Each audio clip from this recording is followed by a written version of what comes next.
Lilith, ये बंगला छोड़ो और अपने पुराने काम पर लौट आओ, समझी तुम?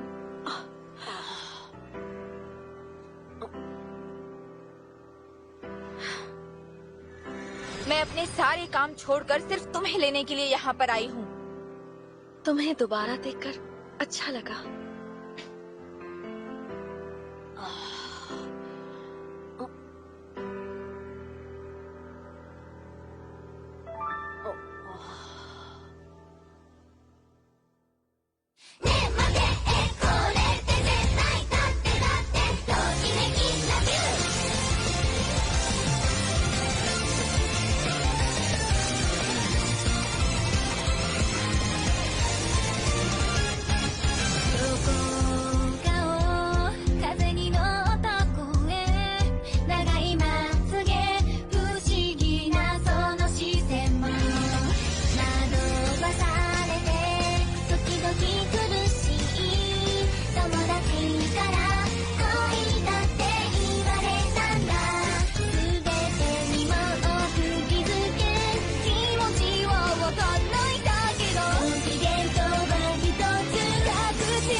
यह है नात्सुमे नाकाशिमा। हम साथ में काम करते थे और मेरी क्लासमेट भी थी। काम करती थी? ये इंट्रो बाद में करवाना, पहले अपनी पैकिंग कर लो। ऐसे मत बोलो, तुम्हें यहाँ देखकर छोटे मालिक और मैं हम दोनों हैरान हैं। पहले पूरी बात क्या है वो तो समझाओ। मेरा लेटर पढ़ा नहीं क्या? सब लिखा तो था कि मैं तुम्हें वापस बुला रही हूँ। और मैंने जवाब भी दिया था कि मैं नहीं लौट सकती। मैं वो सब कुछ नहीं जानती। ये बच्चा तुम्हारा मालिक है, इसके पास तुम्हें देने के लिए पैसे कहाँ होंगे? पहले तो मैंने सिर्फ अफवाह सुनी थी, लेकिन अब मुझे सब कुछ साफ साफ दिखाई दे रहा है। यहाँ रहने का कोई मतलब नहीं है। इस बंगले में पैसे नहीं, सिर्फ परेशानियाँ हैं। देखो लिलिथ, मेरे साथ वापस चलो। बिल्कुल नहीं। तुम भूल गई इस बंगले का मालिक मैं हूँ और लिलिथ मेरी फैमिली मेंबर है। तुम इसे यहाँ से प्लीज अपने साथ मत लेके जाओ। बात सिर्फ इतनी ही नहीं है।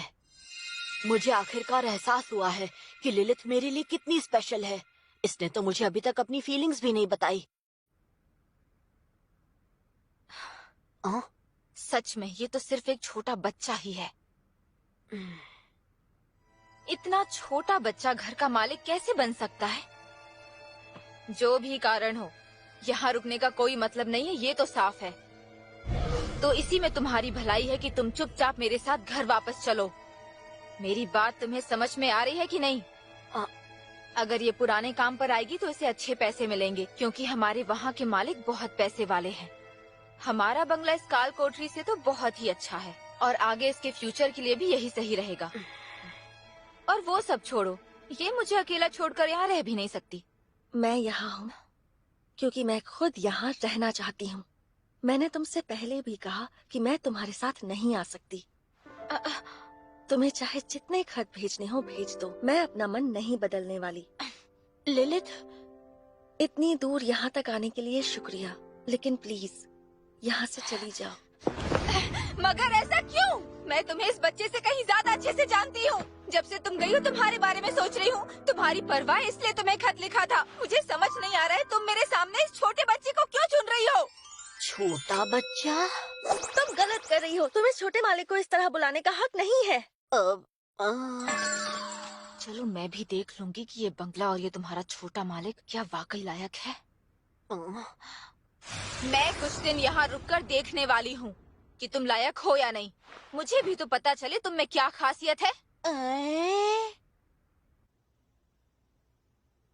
चलो पहले पढ़ाई से शुरू करते हैं। देखते हैं क्या तुम में वो नॉलेज और सेंसिबिलिटी है जो एक मालिक में होनी चाहिए।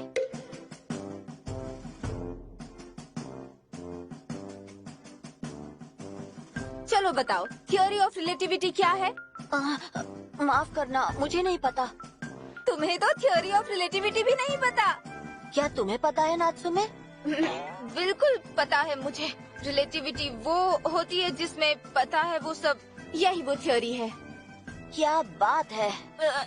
वैसे मुझे इस थ्योरी के बारे में बिल्कुल नहीं पता, मगर मैं इसके बारे में जरूर पढ़ूंगा। हाँ, मुझे यकीन है आप पढ़ेंगे।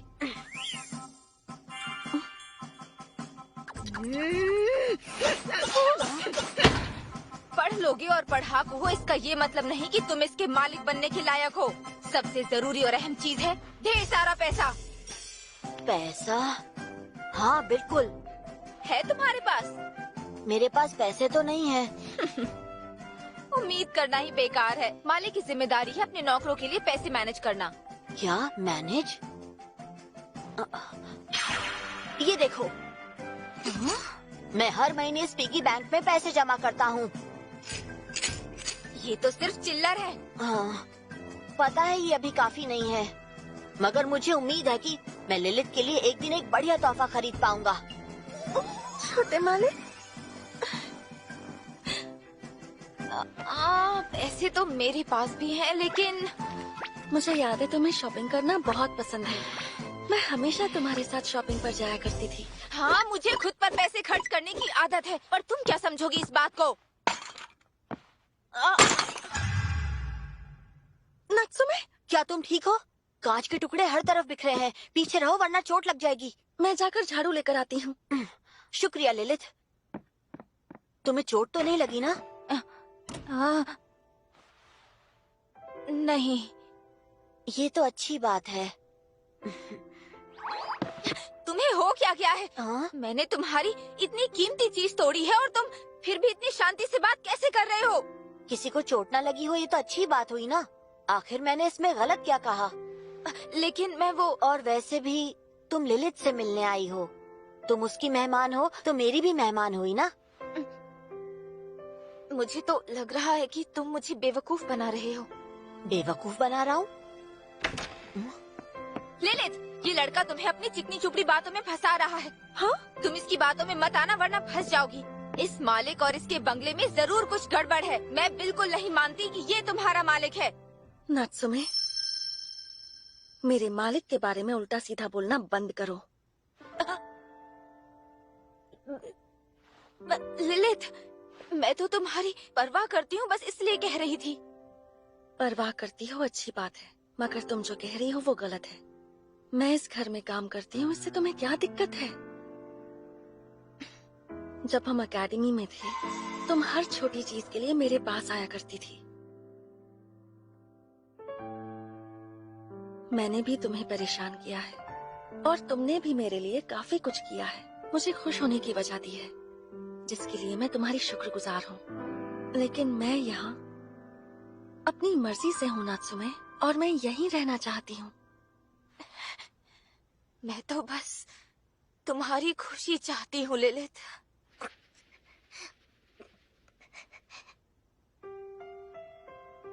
हर किसी का इजहार करने का तरीका अलग होता है यूरी। कुछ लोग जानबूझकर गुस्सैल बर्ताव करते हैं क्योंकि वो हर किसी से अपने प्यार का इजहार नहीं कर पाते। मगर कोई ऐसा क्यों करेगा भला? क्योंकि ये एक ऐसा सीक्रेट है जो हम इंसानों के दिल में बसा है यूरी।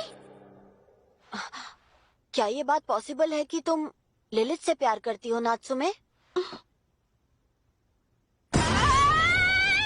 क्या बकवास कर रहे हो? बिल्कुल भी नहीं, हरगिज नहीं, ऐसा नहीं हो सकता। क्या तुम्हें यकीन है? तुम इतनी दूर लिलित की खातिर आई हो क्योंकि तुम्हें इसकी बहुत परवाह है। जो भी कारण हो, यहाँ रुकने का कोई मतलब नहीं है, ये तो साफ है। मैं तुम्हें इस बच्चे से कहीं ज्यादा अच्छे से जानती हूँ। जब से गई हूँ तुम्हारे बारे में ही सोचती हूँ। मैं तो बस तुम्हारी खुशी चाहती हूँ लिलित। ये लिलित के लिए तुम्हारा प्यार नहीं है तो क्या है? क्या? मैं लिलित से बहुत प्यार करता हूँ, इसलिए मैं चाहता हूँ कि वो यहीं पर रहे। क्या? तुम भी इसे अपने पास बुला रही हो क्योंकि तुम भी इससे प्यार करती हो। ये क्या बोल रहे हो? तुम ऐसी बात कैसे कह सकते हो? उम्र में इतने छोटे हो फिर भी ऐसी बातें करते हो, मुझे शर्मिंदा कर रहे हो। अपने दिल की बात बताना शर्मिंदा करना होता है?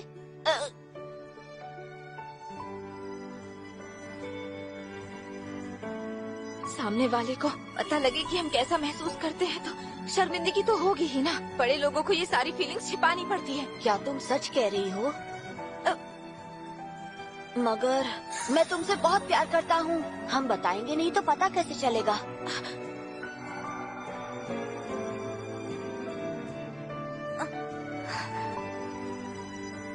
सही कहा तुमने। मैं लिलित को पसंद करती हूँ। मैं हर समय उसी के बारे में सोचती हूँ। मुझे उसकी बहुत फिक्र हो रही थी।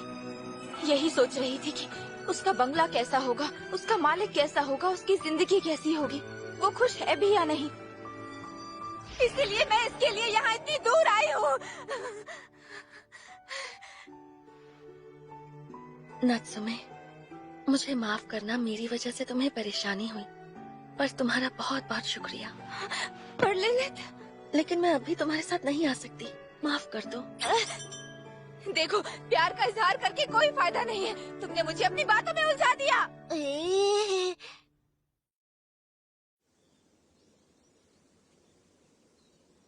मैं जा रहा हूँ। संभल कर जाइएगा छोटे मालिक।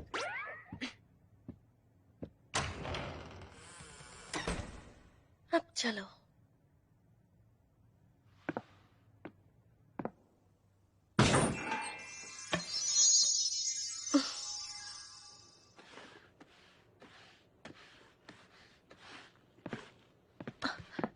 नात्सुमे, तुम यहाँ मेरी मेहमान हो, तुम्हें हेल्प करने की कोई जरूरत नहीं है। हाँ, मगर बैठे बैठे क्या करूँ? हमारे बंगले में तो साफ सफाई के लिए इतने सारे नौकर थे। हम सबको बस एक एक काम दिया जाता था और बस वही करना होता था। पूरे घर की जिम्मेदारी हमारे सर पर नहीं थी और हम जल्दी फ्री हो जाते थे। ठीक है, देखते हैं लिलित से किस तरह की मजदूरी करवाई जा रही है। ये बंगला भले ही छोटा हो, मगर काफी बड़ा एरिया कवर करना है। अकेले करना काफी मुश्किल होता होगा।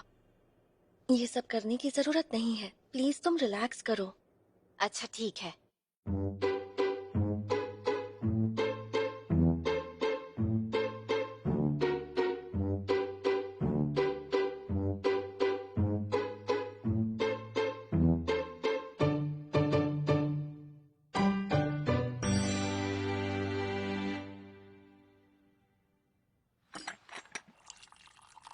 मदद के लिए शुक्रिया। अब चलो चाय पीते हैं। पर मैंने तो कुछ किया भी नहीं है। तुम्हारी हालत खराब नहीं हो रही? हाँ? तुम्हें जरा भी थकान नहीं होती क्या? स्ट्रेस नहीं होता? तुम्हें नहीं लगता तुम्हें थोड़ी देर के लिए ब्रेक लेना चाहिए? बिल्कुल नहीं, घर पर सिर्फ छोटे मालिक ही तो है, कोई ज्यादा काम नहीं है। लिलित बहुत ही मेहनती लड़की है। मेरा ख्याल है कि उसे ये सब काम बिल्कुल ज्यादा नहीं लगते। छोटे मालिक के घर वापस आने का टाइम हो गया है, मुझे तैयारी करनी होगी। अरे लेकिन तुमने थोड़ा भी आराम नहीं किया है। सारी समस्या की जड़ मैं घर आ गया। यही है। वेलकम होम छोटे मालिक। हाँ, आपके कपड़े तो गीले हो गए हैं। क्या आप भागकर आए हैं? हाँ, तुम्हें देखने के लिए वेट नहीं कर सकता था। मगर इस तरह भागकर आने की क्या जरूरत थी? आप बहुत थक गए होंगे ना? बात यह है कि मैं पूरे दिन क्लास में तुम्हारे बारे में ही सोच रहा था कि घर की सफाई करके तुम थक गई होगी और इस समय तुम क्या कर रही होगी। इतना कुछ दिमाग में चल रहा था कि खुद को भागकर आने से मैं रोक नहीं पाया। मैं तुम्हें आज भी बहुत चाहता हूँ। ये लड़का फिर से ऐसी चिकनी चुपड़ी बातें करके लिलित को शर्मिंदा कर रहा है। कोई जवाब देना चाहे भी तो क्या देगा, खास तौर पर जब कोई लड़का उम्र में इतना छोटा हो।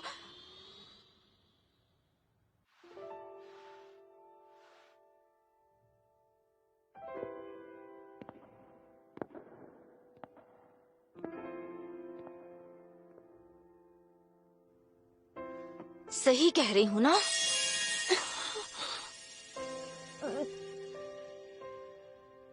अगर आप ऐसे भागते हुए आएंगे और कहीं फिसल गए या आपको चोट लग गई तो प्लीज आराम से चलते हुए घर आना ताकि मैं फिर परेशान ना हूँ। तो ये बात है, ठीक है।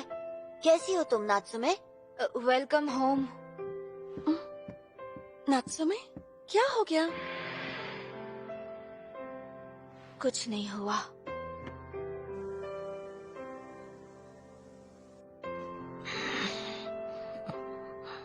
पहली बार मैंने लिलित को ऐसे देखा है। लिलित, मैं खाना बनाने में हेल्प करना चाहता हूँ। थैंक यू छोटे मालिक, लेकिन खाना ऑलमोस्ट बन गया है तो परेशान मत होइए। ठीक है।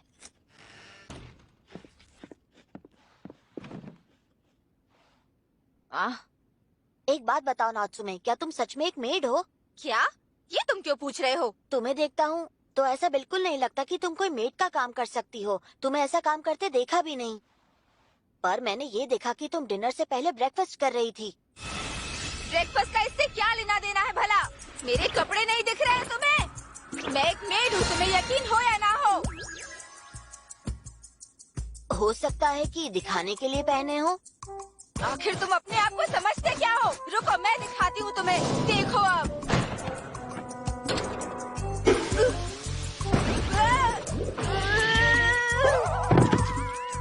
अभी जो मैंने किया उसे भूल जाओ, बाद में दिखाऊंगी। जैसा कि मैंने पहले कहा, नात्सुमे तुम हमारी मेहमान हो तो घर के काम की जिम्मेदारी मुझ पर छोड़ दो। अगर नहीं कर सकती तो जबरदस्ती करने की जरूरत नहीं। ऐसा नहीं है कि मैं कर नहीं सकती।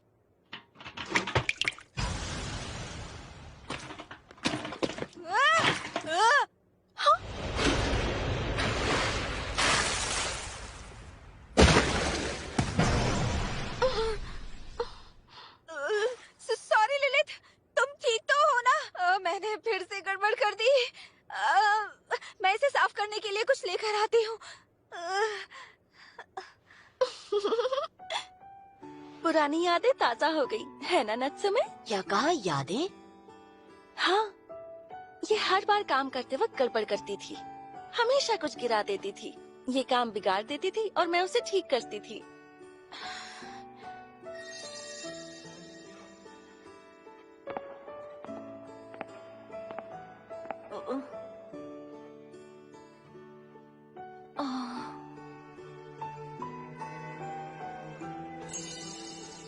आज उसी की वजह से मैं अपने हर काम में इतनी अच्छी हो गई हूँ। मुझे माफ करना, मुझे घर के काम करने नहीं आते।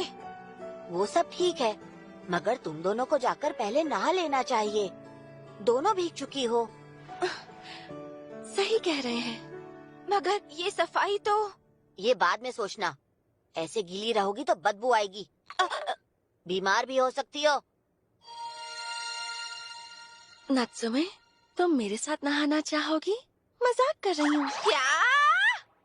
ऐसा मजाक कौन? अच्छा ठीक है, नहाते हैं। पानी कैसा है? ज्यादा गर्म तो नहीं? नहीं, ज्यादा गर्म नहीं है। नात्सुमे, आई एम सॉरी, मैंने आज तुमसे बहुत गुस्से में बात की थी।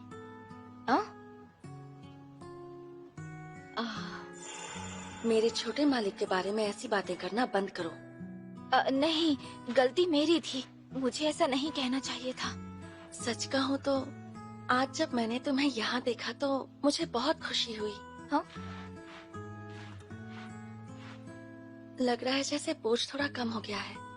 कुछ देर के लिए मैं अपनी पुरानी बातों को भुला पाई। समझ नहीं आ रहा कि छोटे मालिक की बातों का आखिर मैं क्या जवाब दूं, क्या कहूँ उनसे।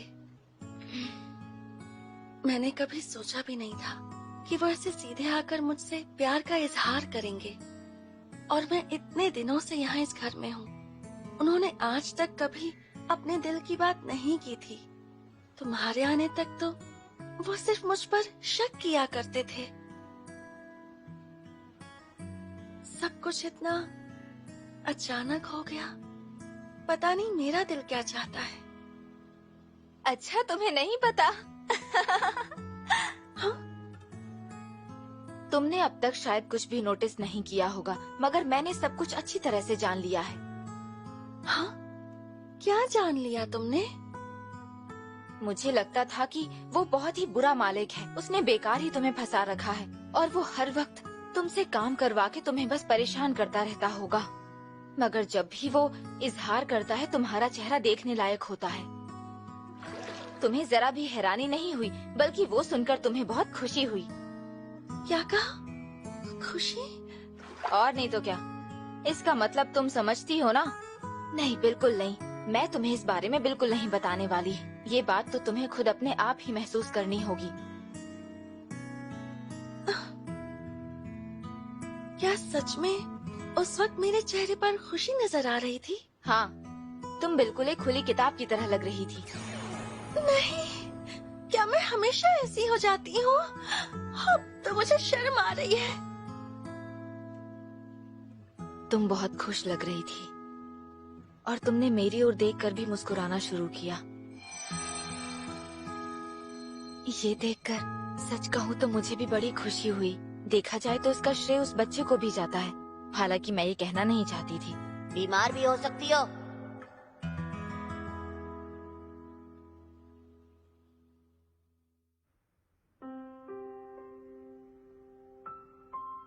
तुम दोनों इतने समय बाथरूम में क्या बातें कर रही थी, बताओ मुझे।